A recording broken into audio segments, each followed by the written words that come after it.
So what is going on here? Do we know?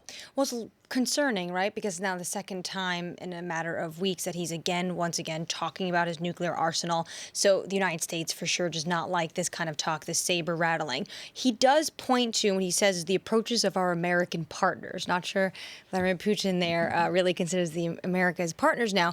But in October, David, you remember the Pentagon came out with this document about the Defense Department, a new defense strategy, and something was different in it about nuclear. And I'm going to read you a piece for it. They said by 2030s, the United States will, for the first time in its history, face two major nuclear powers as strategic competitors and potential adversaries.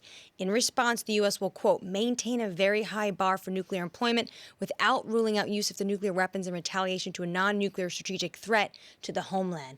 And in this document, they talked a lot about how it's China and Russia that are really the big adversaries and the concerns. Good for you. Good reporting, because I did not remember that, I have to confess.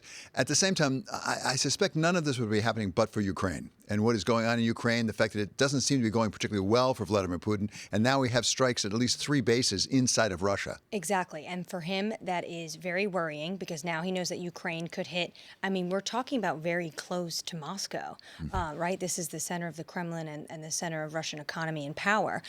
Also, at the same time, he said today that there will be no more mobilization. He said there would be no conscriptions. Obviously, he lied. We did see conscriptions. But what we saw after that was that this had a huge blowback, even from Russia state TV, on President Putin. And you saw men of fighting age just absolutely flee the country.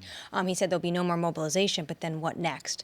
What we do hear from Admiral Kirby speaking now to reporters, one thing the U.S. is really concerned about is the fact that he's really dipping into Iran and even North Korea for more weapons. And when if it's Iran, it's these drones that are very worrisome.